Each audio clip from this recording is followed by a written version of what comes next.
again, everybody, and welcome to Tiger Sidelines right here on MC22. The times, they are a-changing.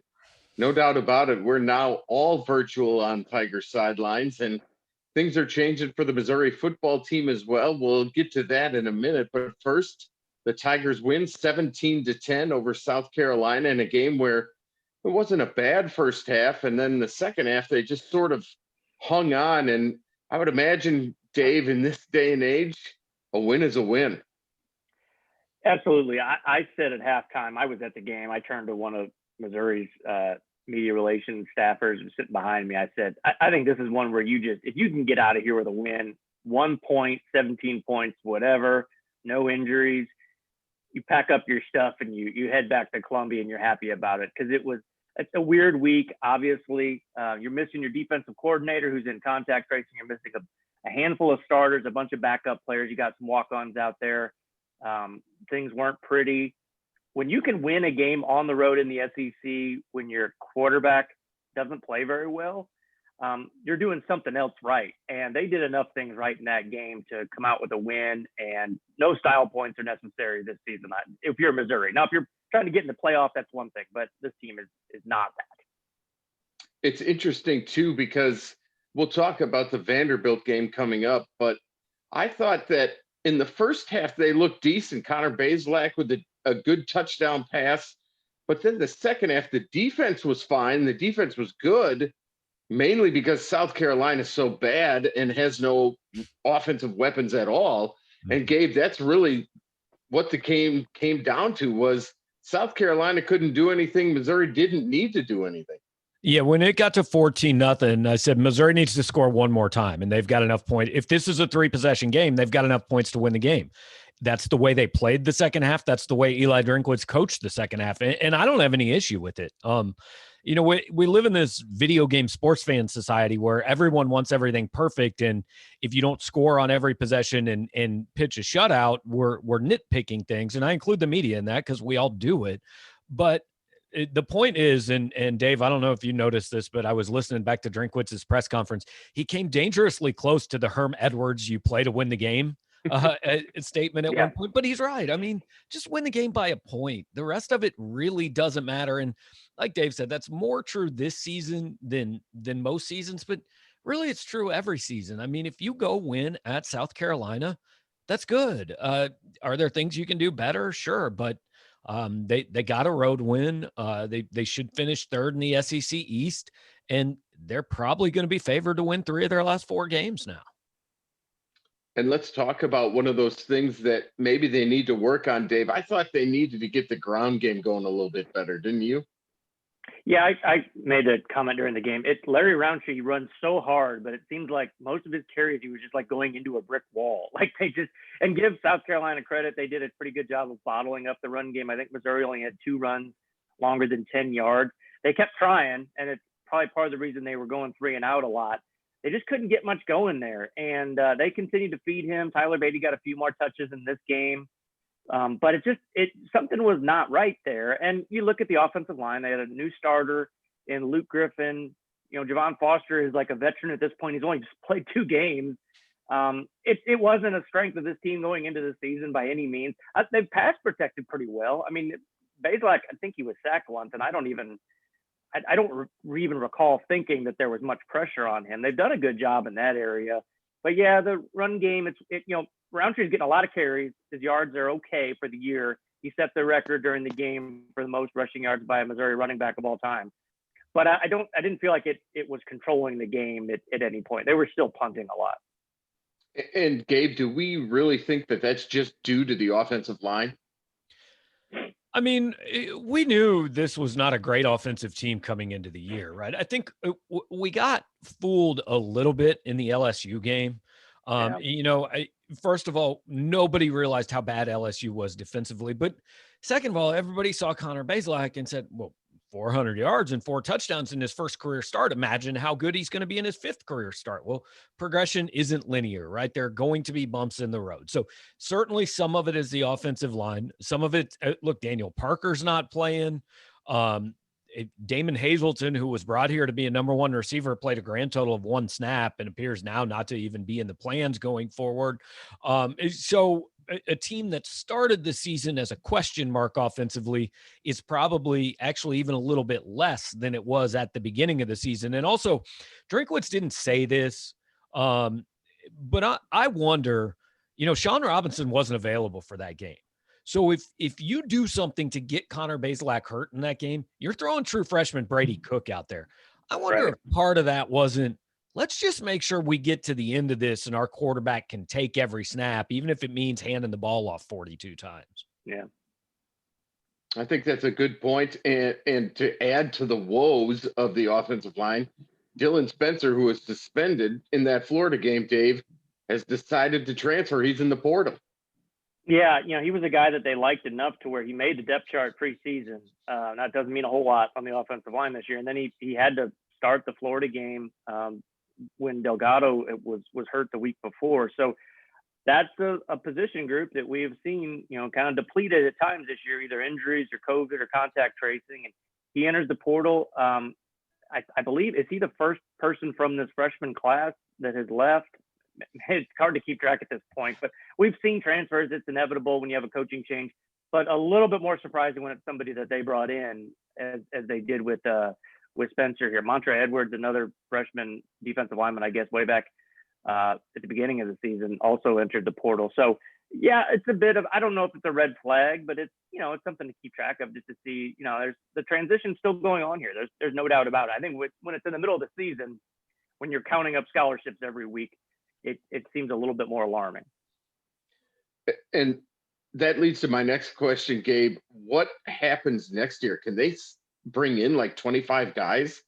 The scholarship rules are a little bit like the quarterback rating.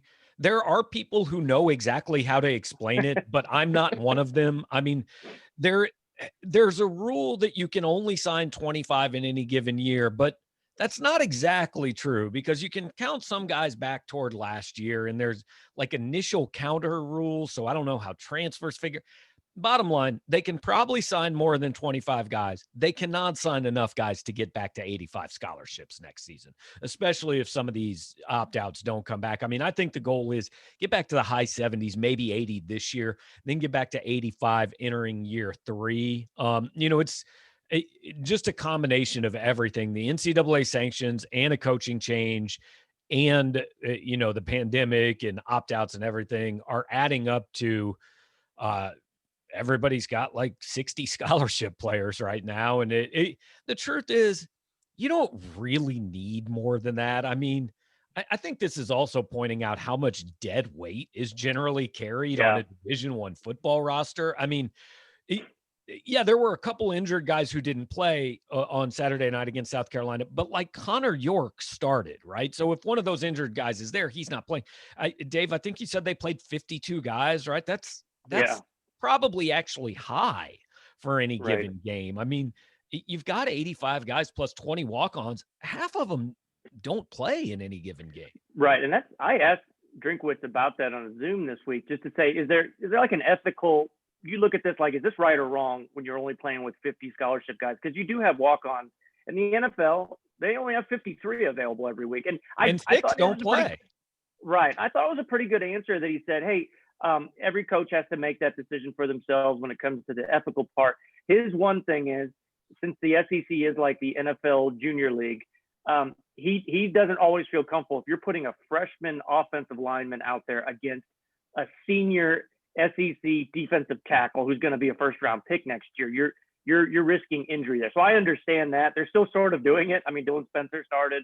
Luke Griffin's a redshirt freshman, had to play. So if you have to do that across the board on your line, that's why the league, I think, has those position group thresholds. The 53 number, put some walk-ons out there. Cannon York was fine. He could hold his own. There's a few other walk-ons on this team that can play out there, and you can fill those numbers. But yeah, when you're really down to playing true freshmen offensive linemen, and you're going up against Alabama or whoever, Georgia, then that's where I think you got to make a decision, and that's why the league kind of takes the decision out of their hands at some point. Well, it's funny though. We don't want to do that. We don't want to play a kid who got a scholarship to an SEC school against another SEC school. But we're good bringing SEMO in here. We're good with Citadel playing Clemson every year. You Good know, point. a little bit hypocritical. Not that Drinkwitz is hypocritical, just the whole approach. But I think it also points out recruiting. I mean, if you as a staff hit on 50% of the kids you recruit, you're doing a really good job, which it is a hard job to do. But again, in this era where we're talking about all the money that's being wasted, and look, I'm not against giving kids a chance at a college education. I think it's a good thing. But the point is 85 scholarships is a lot more than anybody ever is going to use. Yeah, no doubt about it. You know, we've been going for probably about 10 minutes and we haven't mentioned Nick Bolton's name, and he was spectacular the other night. A lot of people saying maybe he's the best linebacker in Mizzou history. I think that's kind of some recent bias, but I mean, Gabe, he played phenomenally the other night. Yeah, I got a lot of compare him to Brothers and Weatherspoon, right? And I've told this story a lot. Before Nick Bolton had played a down, one of the coaches on the old staff told me, if he's not as good as Kentrell Brothers by the time he leaves Missouri, we have not done our jobs. And I think he is. I think he's a better linebacker than Kentrell Brothers was. And Kentrell had a great season, but I think Nick is overall a better player.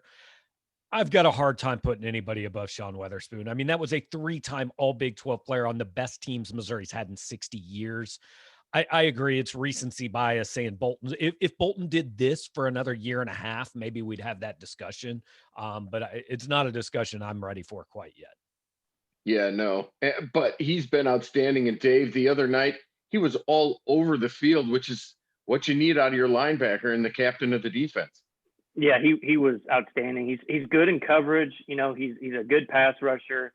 He rarely misses a tackle. He makes so many more. He was in the backfield. The way he plays too, with so much spirit and energy, I think it lifts everybody else up. He's kind of a model student athlete. Like, I hate using that term because that's what the NCAA wants us to use. They're players, but he really is. I mean, he's a guy that just like everyone just praises so much because he does everything right on and off the field. He says everything right. And I'll say this too, and I probably, you got to credit Bolton for this. I think the guy playing next to him's become a pretty good SEC linebacker, Devin Nicholson. I mean, made the big stop at the end of the game with the interception. You know, it's going to hurt this defense if Bolton enters the draft, and you know, if he's a first round guy, he probably should. But I think they'll still be okay with Nicholson, and also another guy that was outstanding the other night, Tyree Gillespie. I sometimes you get a little more appreciation for safety sometimes when you're at the game because you can see the field wider. That guy stops so many plays from getting behind this defense, and he may not put up great stats. He's not an interception guy, but man, he hits hard and he doesn't miss. And he was really impressive the other night. So the Tigers are now 3-3, and they move on in a bizarre way. They're supposed to play Arkansas this week. Now they're playing Vanderbilt, and Vanderbilt, Gabe, comes in.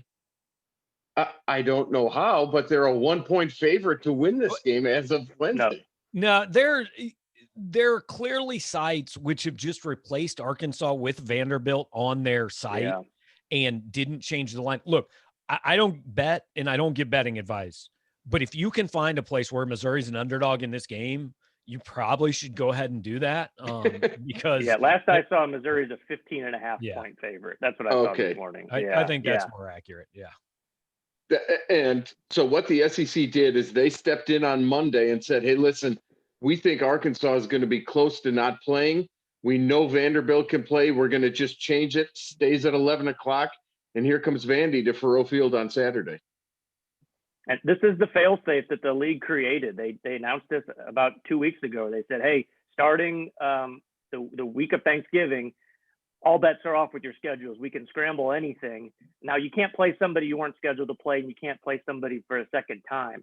But from here on out, Missouri's got 3 weeks to play 3 games, and they could go in any order. Missouri doesn't – they don't really know. They play Mississippi State next week in Starkville. That could be the Georgia home game, or that could be the Arkansas home game. I saw Sam Pittman on his radio show said the other night he expects to know when the Missouri game will be by this Friday. I don't know. I mean, it could change again on Monday. So it's hard to know anything at this point, except that Missouri is supposed to host Vanderbilt this week. And the good news about that, Gabe, is here you can build a little momentum. And if they beat Vanderbilt on Saturday, which we all think they should, who would have thought that they'd be 4-3 on the season in the first year of Eli Drinkwitz. When you got Alabama and LSU added to the schedule. And look, I said last night, I think if Missouri gets to 6-4, Drinkwitz has got to be considered for SEC Coach of the Year. I don't know if he'll get it, but I think he should at least get some consideration. But there's a long way to go there. You know, and I want to give him credit too. He has handled this whole season and had the perspective that I think more coaches need to have. I mean, you got, you know, Dabo Sweeney crying every day about Florida State. Apparently Mark Stoops is so angry about Missouri having 2 extra days to prepare. He's complaining on his radio show. Like, college coaches, man, just got to shut up. And Drinkwitz has handled it so well, I think. And he's been pretty upfront about, look, we want to win games, but we understand what this is and what's important here. Yeah, no doubt about it. So that again is this Saturday, 11 o'clock on the SEC Network. And when we come back, we'll talk about the tweets and we'll talk about the other schedule coming up in the SEC this week. You're watching Tiger Sidelines right here on MC22.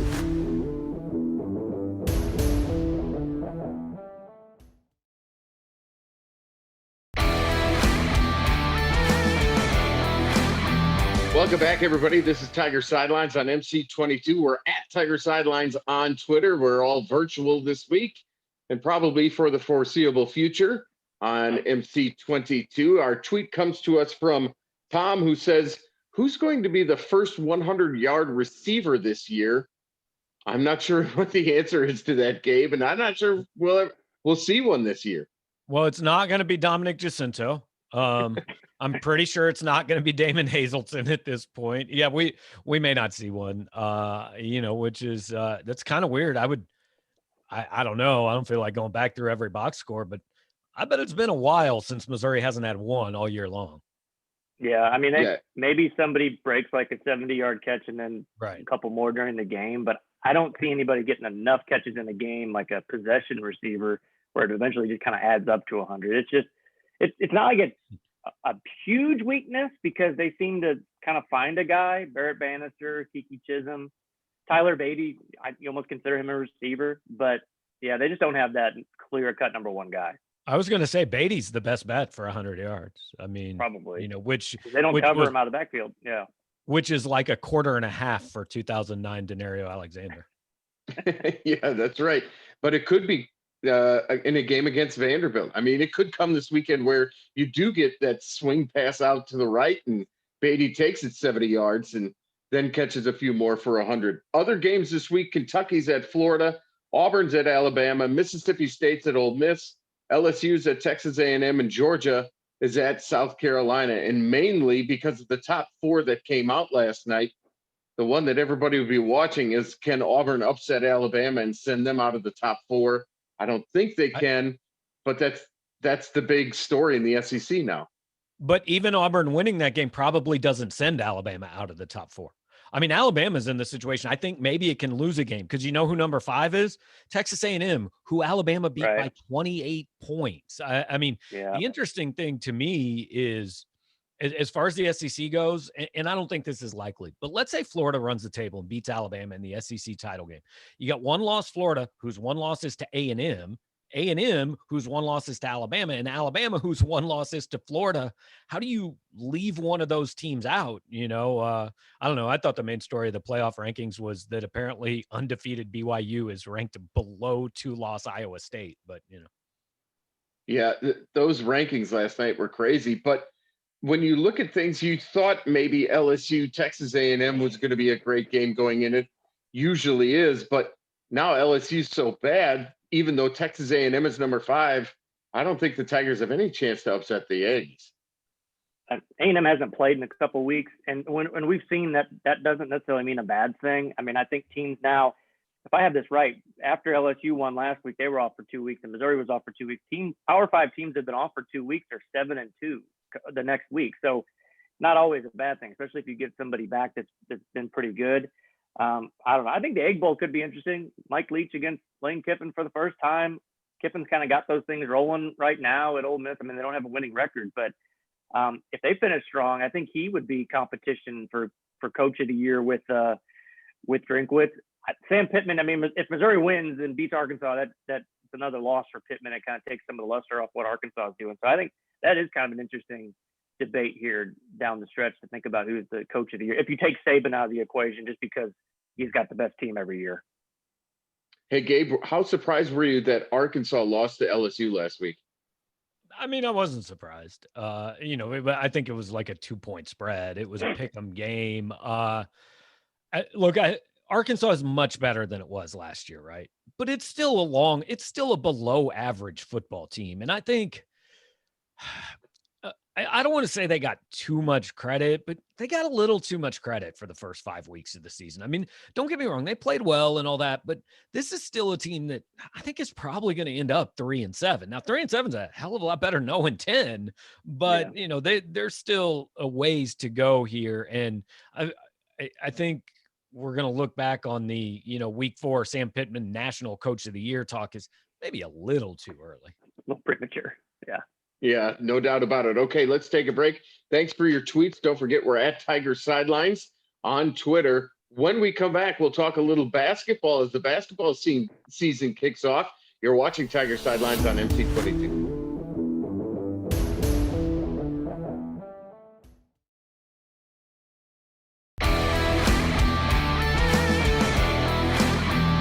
Welcome back to Tiger Sidelines. It's Bo Bayman here with Gabe DeArmond and Dave Matter, and want to thank everybody for tuning in. It's hard to believe, but basketball season is upon us. We're taping this before Thanksgiving, so the Tigers haven't played yet, so we'll talk about it. Oral Roberts and Mizzou, they will play, which is good news because some games are already canceled. We'll get to see Conzo Martin's team for the first time tonight, Dave, and see what they have this year. Yeah, we'll see. I think the one good thing, there's a few good things about this team, but I think one good thing is they are old. They've got a bunch of veterans. This is going to be a really unpredictable year. Things are going to change. Schedules are going to be interrupted.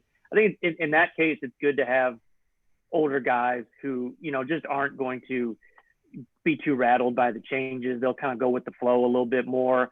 I thought it was interesting the other day, and Conzo was asked, how do you prepare for this non-conference schedule when you really don't know what every game is, if it's going to happen or not? And he says, we just practice, and if there's a game coming up, we'll get ready for that game. I think that's the best approach you can take. You just can't make too much of this because so much is out of every team's hands at this point. These games and these events are getting canceled. Teams are pulling out left and right. This is going to be crazy because it's going to be like football times 10 because there's so many more games and so many more teams. There's already a Wichita State game that's in peril because they're in quarantine. But what are you looking forward to the most with this season? Is it because they have so many guys coming back to see what they can do this year with another year in the system? Well, I mean, college basketball in general, what I'm most looking forward to is having an NCAA tournament because that was the first thing canceled last year. And those first 2 weekends are the best, 8 days in sports. And more than anything, I think a lot of people miss that this year. But as far as Missouri goes, I guess I'm interested to see if they're not exactly what I think they are, which is, yeah, they could make the tournament. They could miss the tournament. They're kind of there, but I don't view them as a team that if they make the tournament is a big threat maybe to do a lot. Like if they make the tournament, they're like a 7 or an 8 seed. Right. And it just, when you look at what's in the pipeline for next year, this team needs to overachieve. This team needs to give people hope. I had a question on the show we did last night that said, I just can't really seem to get into Missouri basketball and I don't get it. Well, I get it. They've been irrelevant for 7 of the last 8 years. Like not only not good most of the time, but just nobody thinks about them except for the 4-month stretch where we had to decide if Mike was going to play every day. Right. But other than that, Missouri basketball simply isn't on anyone's radar anymore. I mean, it's, the national people don't pay attention to it. And that's what Conzo Martin has to get back in year 4. It's time to make this program matter because next year, again, you kind of worry. And I hate that we haven't even played game 1 at the time we tape this and we're having the big picture discussion, but to me, that's it. I mean, I guess if you want to get in the weeds about, hey, can Jeremiah Tillman stay healthy and can Drew Buggs fill a stat sheet and all this, you can. But to me, None of that stuff really matters. It's just, can you make this program important to people again? And can you make it to where people know when the games are on and they follow every Yeah. week? And that's been a problem recently. It hasn't been a problem for Robin Pinchton's team. They open Friday against North Alabama, and then they'll be at St. Louis on Sunday. They also reported to be healthy, and so they look to kick off the season. And with a couple of wins this week, would already get some confidence after a pretty brutal last year. Yeah, and they stumbled early last year in non-conference, and it just kind of, they were bringing in those freshmen and the seniors, the older kids on that team, just, they didn't really fill the roles that they needed to fill, and they just never got going. So maybe, this year, if you can start off strong, it's gonna be tough because you're transitioning in, all those transfers that haven't played together. I mean, they've practiced together, but not together in a game. So. And then you're dealing with just all the logistics of how different games are going to be this year. And Gonzo was talking about that this week, and it applies to the women too. I mean, the benches are going to be different. Got to wear the masks, obviously.